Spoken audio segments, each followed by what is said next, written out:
The text message arrived at 4:42 a.m. It read like this: Israel is at war with Hamas. You might need to readjust your sermon. Rockets have killed at least 22. That message was from Rabbi Wolpe on October 7th, as he was 3 hours ahead of us in Boston. Wasn't normal to get a text message like that. It was Shmini Atzeret. In Israel, it was Simchat Torah, but here it was Yizkor. If you come to Shmini Atzeret Yizkor at Sinai Temple, it's sparsely populated. And most of you who come on Shmini Atzeret for Yizkor come to recite the Yizkor prayers because it's the last time that we recite Yizkor until the spring in Pesach. And so, yes, I adjusted the sermon. I went back and I saw what I said that morning, standing right here. This is what I said. Zman Simchatenu. In Israel last night, our brothers and sisters danced with the Torah. But as I say these words, they are in bomb shelters, not knowing if there is a terrorist outside wanting to murder another Jew. At the time of that sermon, I had reported to this congregation that 100 Israelis were murdered. If only those were the numbers that day. You all know the clergy do not communicate via cell phone, via email, via text message, via any electronic messaging on Shabbat and holidays. But we know from our rabbinic tradition, Pikuach nefesh doche et haShabbat, that saving a life overrides any type of restriction on a holiday or Shabbat. And so not only was it a restriction to pick up a phone, but it was a mitzvah at that moment. I vividly remember last Ne'ilah standing right here, giving Howard Lessner a hug as he was about to go to Israel for a month, and I said, we'll see you on our installation. And so I texted Howard. He was in a bomb shelter in Ashdod with Michal, and it was for hours and hours updating me on things that he did not even know. And so my sermon, the way I adjusted it that morning, was basically reading a transcript of our conversation with Howard in the bomb shelter. And as Yom Kippur approached this year, I decided to go back to my files and find out what would I have said on October 7th, 2023, if the world had not changed it the way it had. What did I write on October 6th for a Yizkor sermon that I was going to share here? And when I opened up that file on my computer, I was blown away. Because the same words that I was going to share on October 7th, 2023, are the exact words and message that we need to hear today in October 2024. The title of that sermon was going to be, It's Hard to Say Goodbye. It's hard to say goodbye. The basis of that sermon was a conversation that my now 11-year-old son had with me a couple of years ago. But before I tell you about that conversation, I'm going to put that conversation into context. Some of you may know that in 2017, I suffered the loss of my own brother, Eyal, of blessed memory, at 36 years old. He was a quadriplegic for 32 of his 36 years, after suffering from a brain tumor at the age of 4 and then a stroke that left him paralyzed from literally head to toe. He was on a ventilator for all of those years. The way that we communicated was by reading his lips. But I can tell you, with all the physical restrictions that he had in his life, he not only persevered, he succeeded. After 10 years of studying at Syracuse University, he received a bachelor in fine arts, where he became an outstanding artist, where he put a paintbrush in his mouth. After his passing, we were honored to share his artwork in the Mirage Gallery and have an art show for our community. Today, Eyal is buried in Montefiore Cemetery in Philadelphia, where my parents live, and every time we go back east throughout the year, we always, of course, visit the cemetery with our children. And a couple of years ago that we went for a family simcha, we ended our trip at the cemetery, and my son looked at me and he said, "Abba?" I said, "Yes." He says, "It's hard to say goodbye forever, right?"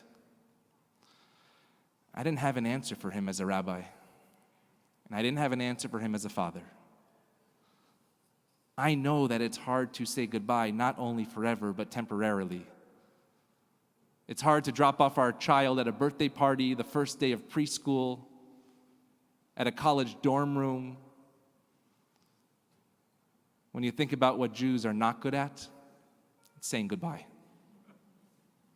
In fact, Jews say goodbye when they enter, so that they make sure that they get home at a decent hour.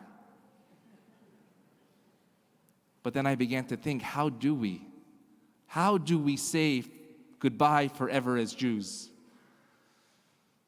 Every single death is unique. Some people have that elongated opportunity to say goodbye after perhaps an illness. They sit with their loved one, they have discussions about life and death, what life will look like without them. But so many of us never have that opportunity to say goodbye. Whether it's for unforeseen circumstances, a sudden passing, or broken relationships, we just never say goodbye. The Talmud teaches us that when you do say goodbye, you're supposed to say farewell with a piece of Torah, because a goodbye should not only be about laughs, but it should be about legacy. Rabbi Shai held in a beautiful new book called Judaism is About Love. He looks at the Yom Kippur Amidah that we just did, and he looks at the final paragraph of the personal prayers that we do not say out loud. And I want to read you for this from the Amidah. We declare, "My God, before I was formed, I was of no worth. And now that I have been formed, I am as if I had not been formed."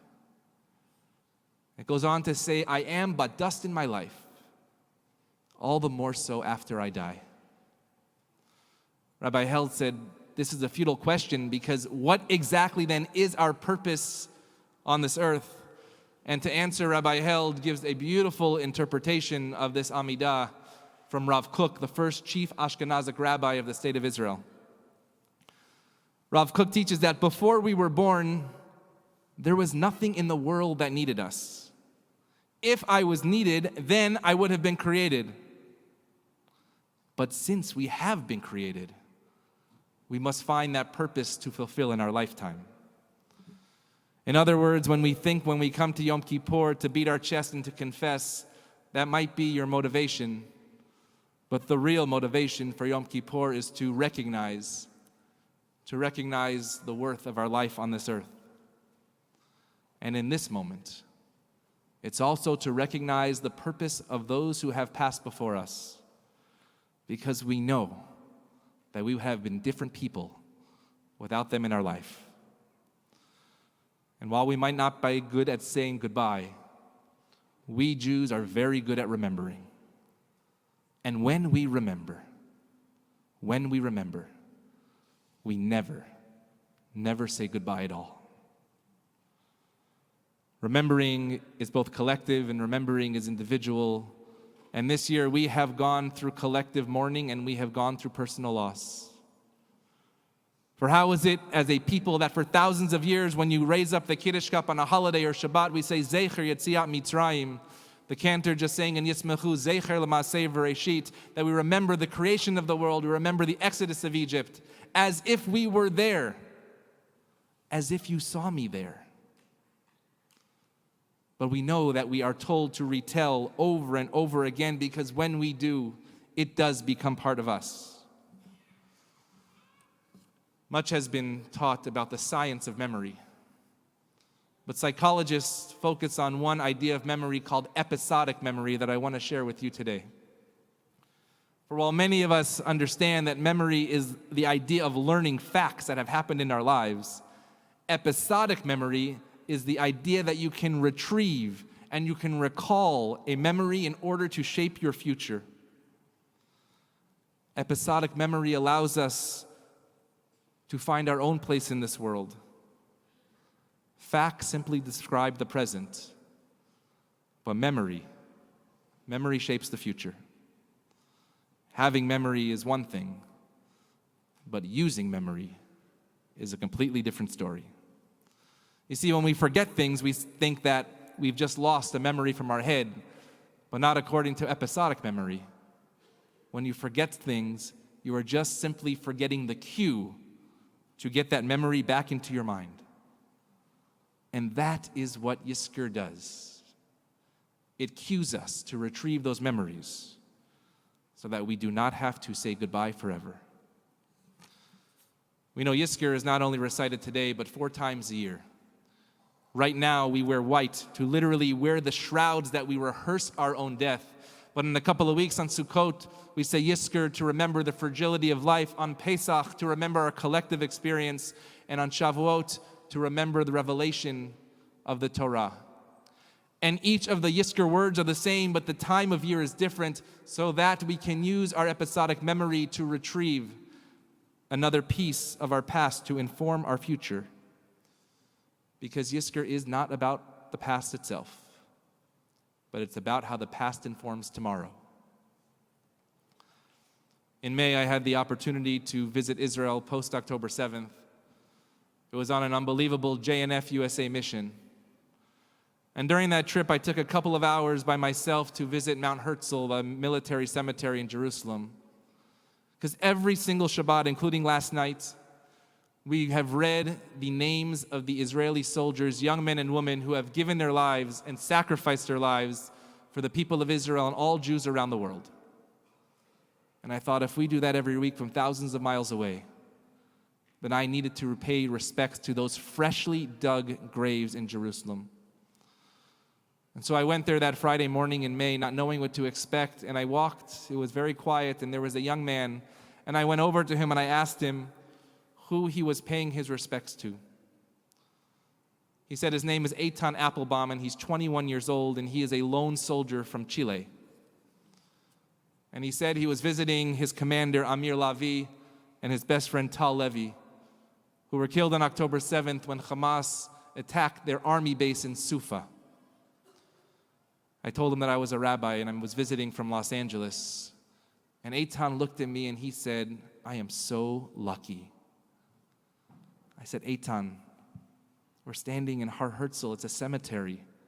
How can you be lucky?" And he said, "Rabbi, I am so lucky that you are here so that I can tell you their story.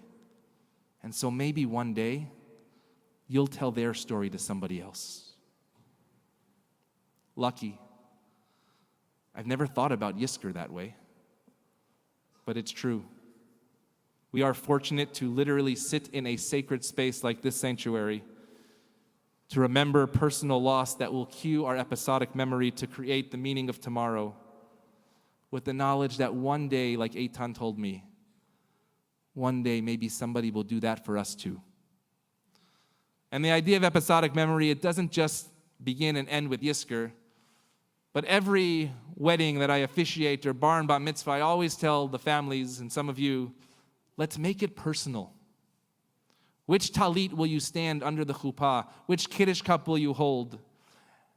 And when I stand under the chuppah with the couple and I say, this is the talit of their great-grandfather from Morocco and this is the kiddush cup from their great-grandmother in Poland, I watch a tear go down the face of these young people, knowing that they have taken their past and that they have created their future with it.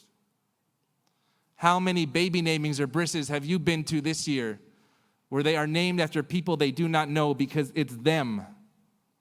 It's these names up here that we have brought back to life this year by naming our children after them, even though we never met them.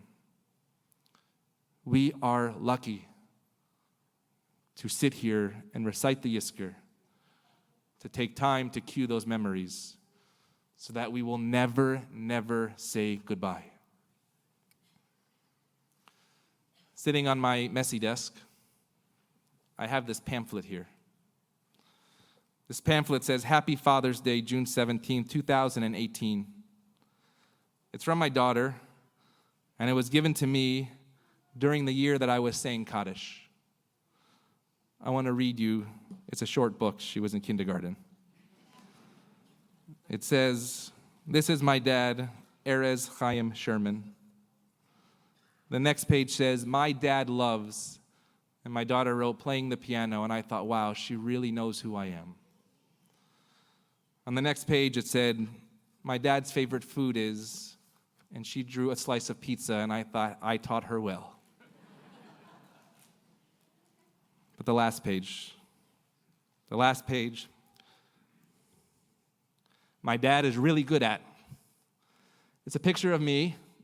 It says la la la. But it says, "My dad is really good at praying the Kaddish prayer." I thought to myself, this is the worst Father's Day gift I have ever received. I shed lots of tears that moment. And then I held this in my hand and I thought, this is the best Father's Day gift that I could have ever received in my life. Because that year, as I brought her to kindergarten at Sinai Akiba Academy every day, she would accompany me into Cone Chapel, and we would sit with so many of you.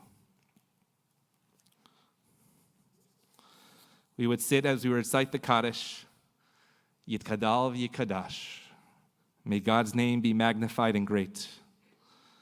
I watched you mourn, and you mourn with me.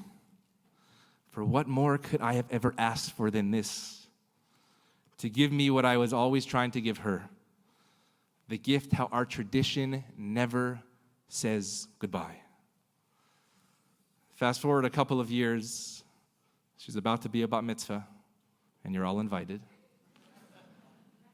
This summer, we went back east, and once again, we visited the cemetery, but we went to two different cemeteries. We visited the grandparents of Rabbi Guzdik and the grandparents of my parents. And as is tradition, we put a stone on the grave, and I watched as our children took stone after stone after stone, and they were building something on the grave. We said, let's be respectful, but what are you doing? And our children looked at us and they said, we're building a generational family tree to see where we fit in this story. And as I saw this, I flashed back to the question that my son asked me 2 years ago. Abba, is it hard to say goodbye forever? And I was able to answer him. Absolutely not. Because we as Jews never say goodbye forever. My friends and family of Sinai Temple, each week we say it's been a year like no other. I'm not going to be a meteorologist or a prophet. I will not predict what will happen next year, and I won't predict what will happen even tomorrow. But I can give you one guarantee. I know that on this Yom Kippur, as we recite this Yizkor prayer once again, the memories that we will recapture will lead us in the right direction, filled with tears, filled with love, and the unbounding gratitude of the blessings that we have been gifted, so that never in our lifetime, never will we have to say goodbye forever. Yehi zichram baruch. May the memory of our loved ones be a blessing for all time. Gmar chatima tova. Amen.